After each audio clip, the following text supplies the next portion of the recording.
Snow was still falling outside the window of the community center when Claire Okafor typed the last line of her resignation letter and pressed send before she could talk herself out of it. 11 years. 11 years of early mornings, late nights, skipped lunches, and performance reviews that always said the same thing. Outstanding. Exceptional, irreplaceable. Without ever once meaning it where it mattered. She sat very still for a moment, listening to the hum of the heating system and the muffled sound of someone laughing in the hallway. Her hands had stopped shaking. She hadn't expected that. The decision had been building for months, but the moment it became final happened 3 weeks ago, on a Tuesday afternoon, in the middle of a snowstorm, inside a hospital room that smelled like antiseptic and stale coffee.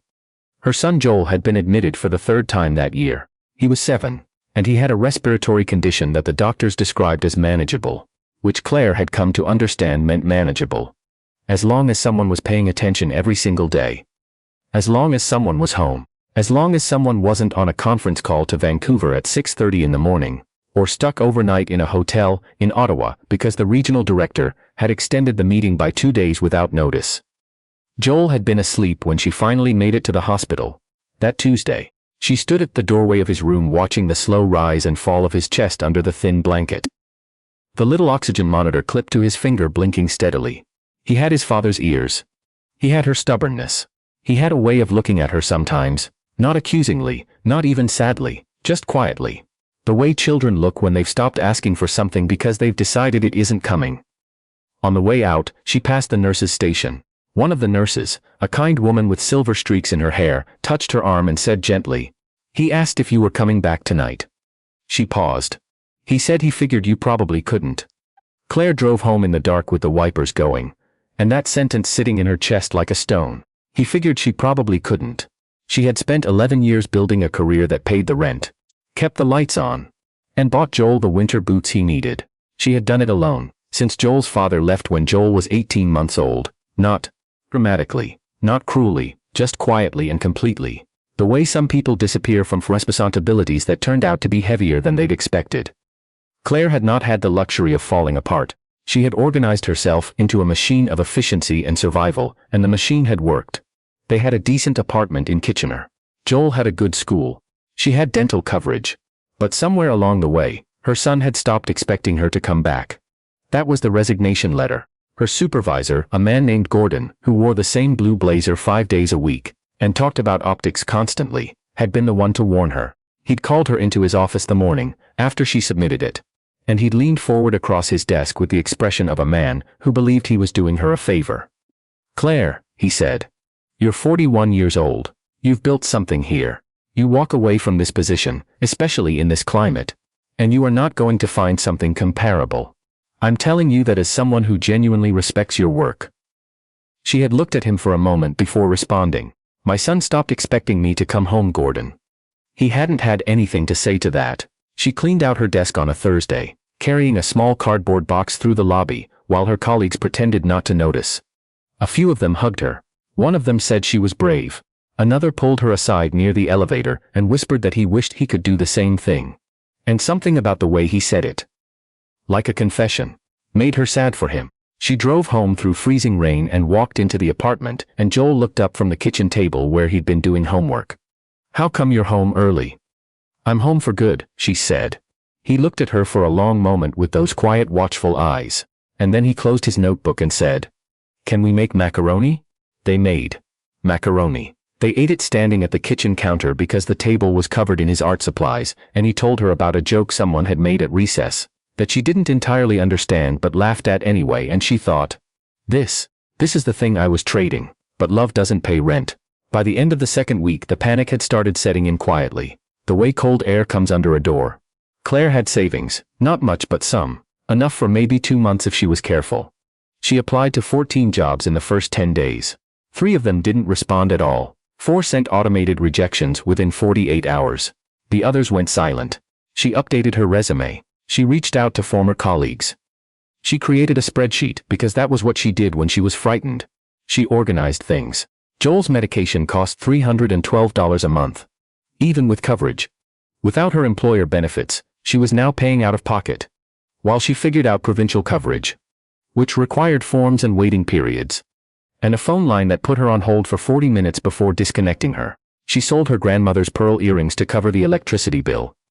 She canceled the streaming service, then the gym membership she hadn't used in 8 months, but had kept as a small act of optimism. She started buying groceries from the discount rack at the back of the store. Joel noticed. He was 7, but he was not oblivious. One evening he came to her while she was sitting at the kitchen table with a calculator and a stack of envelopes, and he said, without preamble, "Mom, I have $14.30 in my piggy bank. You can have it." She pulled him into a hug that lasted a long time. She didn't cry until after he went to bed. She started skipping breakfast to stretch the groceries. She told herself it didn't matter. She told herself it was temporary. She told herself things had a way of working out, which was something she had never entirely believed but had always needed to. And then one evening in the middle of a February, that seemed determined never to become March, the heat stopped working. The building superintendent said it would be fixed in the morning. By midnight, the apartment was cold enough that Claire could see her breath. She put Joel in 2 sweaters and her heaviest winter coat, and tucked him into her bed with every blanket she owned. And she sat on the couch wrapped in a curtain she'd pulled down from the living room window, scrolling through her phone looking for something. Anything, and trying not to calculate exactly how many days she had left before the choices became one she couldn't recover from. There was a knock at the door at 8:30 the following morning. Claire assumed it was the superintendent, finally with news about the furnace. She opened the door in yesterday's clothes, her hair pulled back, braced for a conversation about parts and timelines. The woman standing in the hallway was not the superintendent. She was perhaps 60, with close-cropped silver hair and dark eyes that took in the scene. The curtain still hanging from Claire's shoulders, the stack of unopened envelopes on the table behind her. The sound of Joel's cartoons coming from the bedroom. Without any visible judgment. She was dressed simply, a good coat, good boots, the kind of quiet that comes from not needing to announce itself. Beside her stood a teenage girl, maybe 15 or 16, holding a reusable grocery bag in both hands, and looking slightly uncertain about what she'd been brought into. Claire stared. "I'm Margaret Hensley," the woman said, and the name took a moment to register. "I think we have some things to talk about." Margaret Hensley was the founder and chief executive of Hensley Social Works, which was not a charity but a mid-sized organization, contracted by the province to deliver family support programs across southwestern Ontario. It was the kind of organization most people had never heard of, and that quietly did more work than 3 government departments combined. Claire had known the name, vaguely, from a grant application she'd processed, years ago, on behalf of her former employer. She had never, in any version of her imaginings about how her life might go, expected Margaret Hensley to be standing in her doorway on a Tuesday morning with a grocery bag and a teenager. Claire let them in because she didn't know what else to do. She moved a jacket off the second kitchen chair and gestured helplessly at the couch. Margaret sat at the table.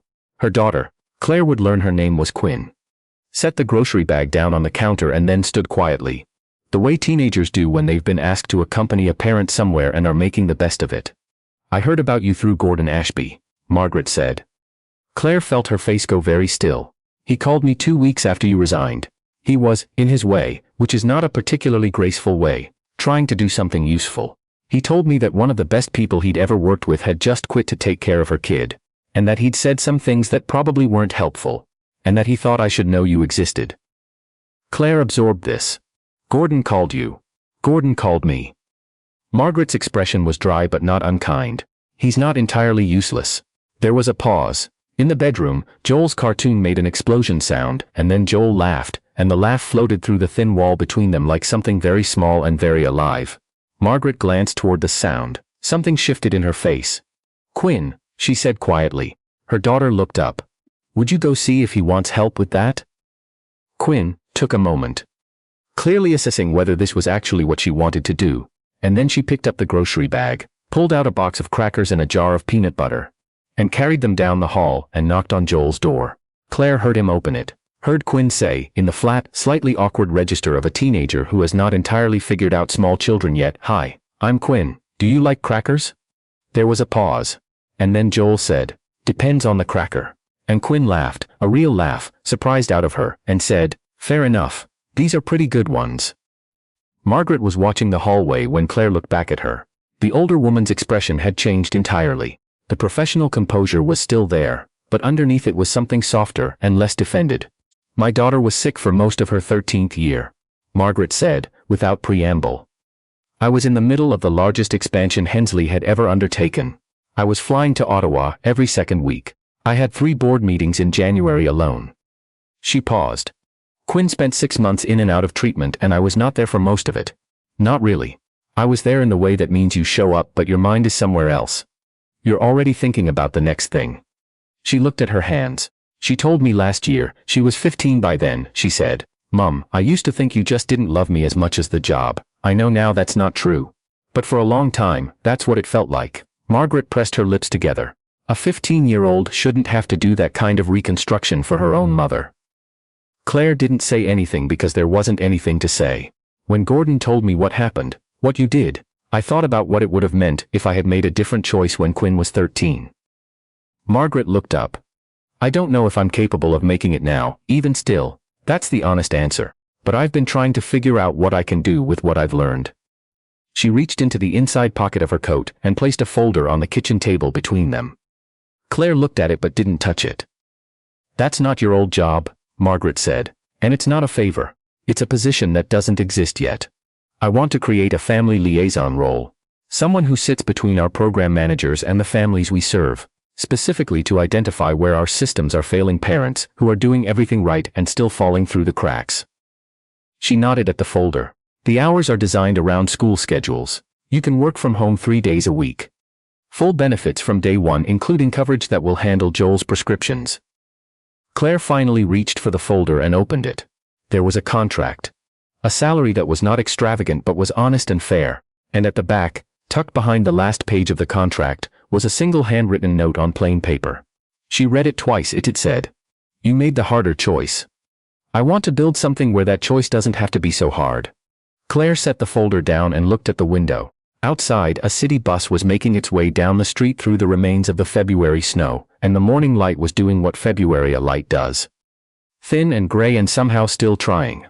Down the hall, Quinn's voice floated through the wall. She was reading something aloud, badly, putting on voices and clearly making Joel laugh with each terrible attempt. "You don't know anything about me," Claire said finally. It wasn't an accusation. It was just what was true. "I know what Gordon told me," Margaret said. "I know you've been here 11 years doing the kind of work that keeps the lights on for other people. And that you walked away from it without a safety net because your son needed you to." She picked up her coffee cup, which had been cooling on the table this whole time, and then set it back down.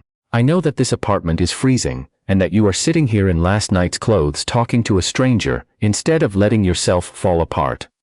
I find that fairly telling." Claire laughed. It came out wrong, too sudden, too close to the other thing, and she pressed her fingers to her mouth for a moment and breathed. "The heat's been out since last night," she said. "The super said it would be fixed by morning." "I know. I called him on the way up." Margaret's voice was matter of fact. "He'll be here within the hour." Claire stared at her. "You called my superintendent."